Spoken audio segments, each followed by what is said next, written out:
जब टुच्चे और दलाल लोग चौथा स्तंभ कहलाने लग जाते हैं ना, तो उस चौथे स्तंभ को गिराने से कोई नहीं बचा सकता। मुझे लगता है कि अब तो मीडिया के इन पत्रकार रूपी दलालों को दलाल कहना भी दलालों की तौहीन होगी। नफरत का जहर फैलाने के लिए ये लोग किसी भी हद तक जा सकते हैं। सरकार का, कानून का इनको कोई डर नहीं है, क्योंकि शायद ये लोग उस एजेंडे पर काम कर रहे हैं जो वो चाहते हैं। यूपीएससी का नाम तो आपने सुना होगा, भारत का सबसे टफेस्ट एग्जाम, और अभी तक जहां न चेक काम आता है न जेक काम आता है। इसकी चयन प्रणाली इतनी फेयर है कि यहां न अमीर देखा जाता है, न गरीब देखा जाता है, न स्वर्ण देखा जाता है, न दलित देखा जाता है। खासकर इनकी भाषा में अगर मैं बोलूं तो न हिंदू देखा जाता है न मुस्लिम देखा जाता है। यहां देखी जाती है तो सिर्फ और सिर्फ काबिलियत। अगर आप आईएएस, आईपीएस, आईएफएस, आईआरएस बनने के काबिल हैं तो दुनिया की कोई ताकत आपको नहीं रोक सकती बनने के लिए। ये वो एग्जाम है जो हर साल एक तय समय पर तय अपनी नीति के तहत परीक्षा करवाता है। तय समय पर इसका रिजल्ट आता है, और इसकी तैयारी और पढ़ाई कैसे की जाती है ये सिर्फ इसमें चयनित व्यक्ति बता सकता है। जो छात्र चयनित होते हैं, जो आईएएस बन चुके हैं, वो बताते हैं। इसकी ऐसी मजबूत और सच्ची प्रणाली पर एक टुच्चा, दो कौड़ी का टीवी एंकर या संपादक अब हिंदू मुस्लिम वाला सवाल उठा रहा है। इस तरह से सीधे एक तरह से मतलब ये बिल्कुल सरकार की उस व्यवस्था पर अपने जहर का अपना नफरत घोल रहा है। ये है सुदर्शन टीवी का editor in chief Suresh Chauhan.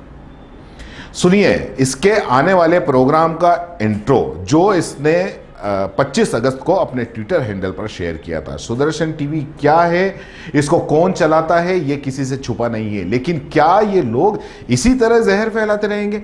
एक बार आप इसको सुनिए। सरकारी नौकरशाही में मुसलमानों के घुसपैठ पर बड़ा खुलासा। आखिर अचानक मुसलमान आईपीएस, आईएएस में कैसे बढ़ गए? सबसे कठिन परीक्षा में सबसे ज्यादा मार्क्स और सबसे ज्यादा संख्या में पास होने का क्या है राज?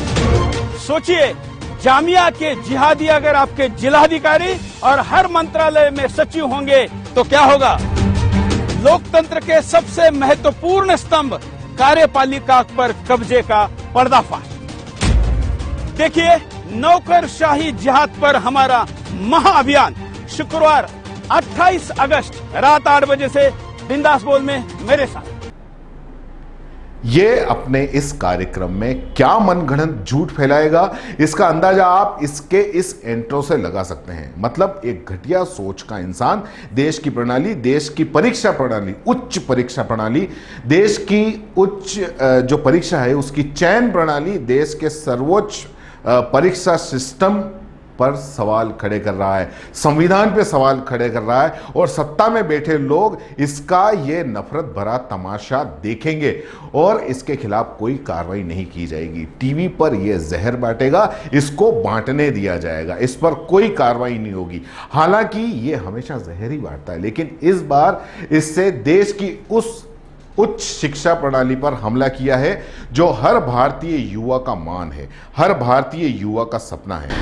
ये अगर यूपीएससी में सेलेक्ट होने वाले जो आईएएस आईपीएस है ना, उनका पिछले 10 सालों का रिकॉर्ड भी खंगालेगा ना, तो उसमें देखना, उसमें गरीब तबके के लोग ज्यादा आए हैं, न कि किन्हीं अडानी, अंबानी या किसी सेठिया के बेटे। हार तोड़ मेहनत करते हैं, चाहे हिंदू हो या मुस्लिम, जी जान लगा देते हैं। 2 कौड़ी के आदमी अपने बेटे या अपने परिवार किसी एक उसको एक बार आईएएस की तैयारी करवा के देख ले। खड़े होके कहना बड़ा आसान है क्या, लेकिन आप तैयारी करवा के देखो, फिर पता चलेगा कि आखिर आईएएस आईपीएस बनते कैसे हैं। पसीना निकलता है। कितने हिंदू यूपीएससी में सेलेक्ट हुए, कितने मुस्लिम यूपीएससी में सेलेक्ट हुए, ये बताने के बजाय अगर ये बताता कि किस तरह से सेलेक्ट हुए, लेकिन खैर इनको जहर फैलाना है, ये जहर फैलाएंगे। इनको इस बात की परेशानी है कि जामिया के 30 छात्र कैसे सेलेक्ट हो गए। इनके आकाओं यानी कि सुदर्शन टीवी के कर्ता धर्ताओं ने फरमान दिया होगा और आ गया ये अपनी जहर की पोटली लेकर। जामिया को जिहादियों का अड्डा बताएगा, सालों साल मेहनत करने वाले छात्रों को जिहादी बताएगा। जो माँ बाप एक एक पैसा जोड़ जोड़ के इन छात्रों को पढ़ाते हैं, जिनका बचपन का सपना होता है आईएएस आईपीएस बनना, उनके माँ बाप क्या करते हैं ये उनसे पूछो। ये उनको जिहादी बताएगा, ये उनके पैसे को आतंकियों का पैसा बताएगा। और इस घटिया आदमी की इस बकवास को सुना जाएगा। इसके खिलाफ कोई कार्रवाई नहीं होगी, कोई कुछ नहीं बोलेगा। देश के संविधान को बचाना है तो ऐसे लोगों के खिलाफ बोलना होगा। सरकार से हाथ जोड़ के विनती है, ऐसे लोगों से इस देश को बचा लो। ये लोग नफरत में इतने अंधे हो चुके हैं कि देश को जाने ये कहां लेके जाएंगे। सरकार कुछ तो रहम करो। अरे तुम्हें राज करना है, 100 साल तक राज करो, कोई नहीं रोक रहा, लेकिन देश को इस तरह से बर्बाद मत होने दो। ऐसे दो दो कोड़ी के टुच्चे लोगों को रोक लो। ये ना तो अभिव्यक्ति की आजादी है, ना ही फ्री स्पीच। ये सिर्फ और सिर्फ बर्बादी है, नफरत है, जहर है और कुछ भी नहीं। जय हिंद, जय भारत। अगर आप YouTube पर देख रहे हैं तो CBC न्यूज वायर का चैनल सब्सक्राइब करिए, पास में दिख रहे बेल आइकन को भी दबाइए,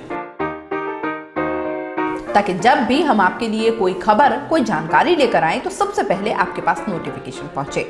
अगर आप Facebook पर देख रहे हैं तो CBC वायर का पेज लाइक करिए। अगर आप Instagram पर देख रहे हैं तो आप हमें फॉलो कर सकते हैं।